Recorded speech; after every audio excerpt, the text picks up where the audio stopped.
Okay, so every single inventor, every creator, they all face this one huge, exciting, and honestly kind of daunting first hurdle. Before you can get out there and change the world with your big idea, you have to run what we call the inventor's gauntlet.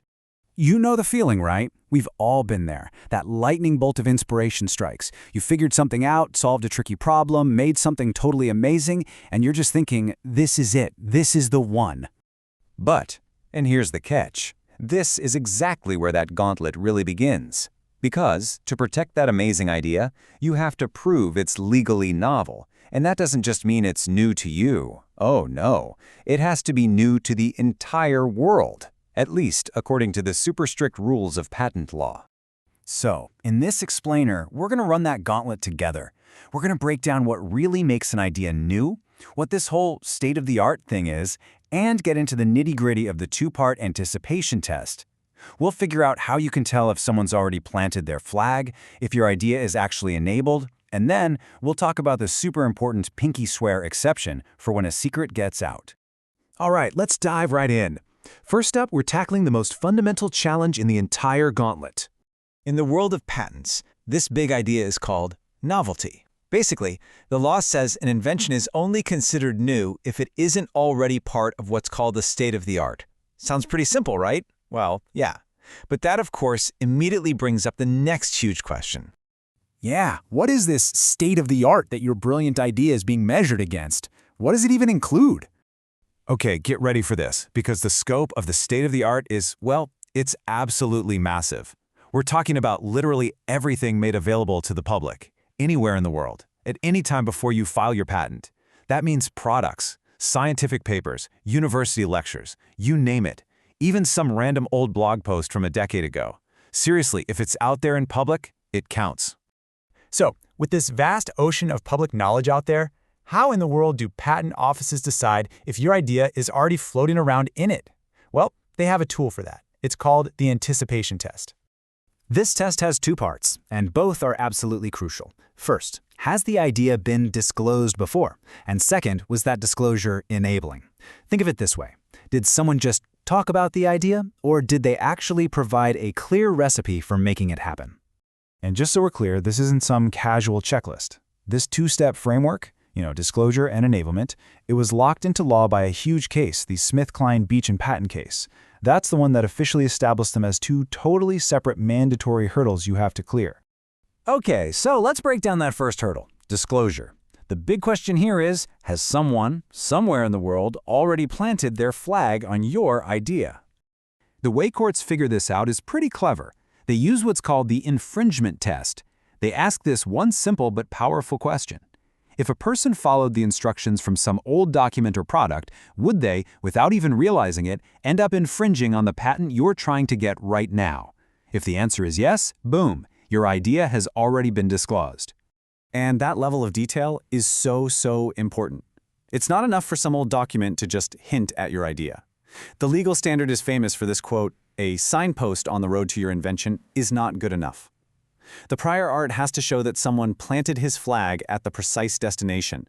It has to describe your exact invention. This awesome planting the flag analogy is not just something we made up. It comes from a landmark 1972 case, General Tire and Rubber Company versus Firestone Tire and Rubber Company Limited, and to this day is still the gold standard for what counts as a real, solid prior disclosure. Okay, now here is where things get really wild. The person who disclosed the idea, they don't even have to know they did it. Get this, in one famous case, a simple cookbook recipe for fried chicken was considered prior art for a chemical process. Why? Because the recipe accidentally created a flavor concentrate in the leftover frying oil. The cook had absolutely no idea they were inventing a chemical process, but guess what? The flag was planted anyway. How crazy is that? And there's a legal reason for this mind-bending outcome. It all comes from a 1993 European Patent Office case known as T303/86. It laid down a super important principle.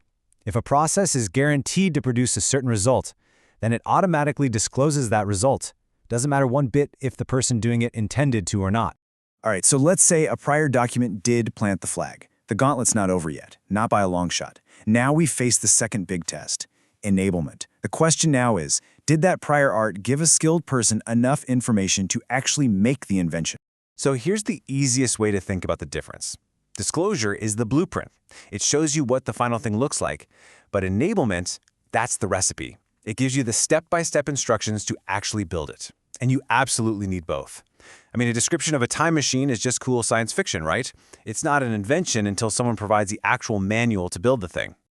Okay, but wait a minute. What happens if your idea gets out into the world not because it was published, but because someone, well, broke a promise? You know, you told someone your secret in confidence, and they just blabbed. Is that it? Is your idea toast? Nope. Thankfully, the law has a really important exception for exactly that situation. See, a disclosure that happens because of a breach of confidence generally doesn't count as prior art. But, and this is a big but, it has to pass what I like to call the pinky swear test. First, the information had to be a real secret.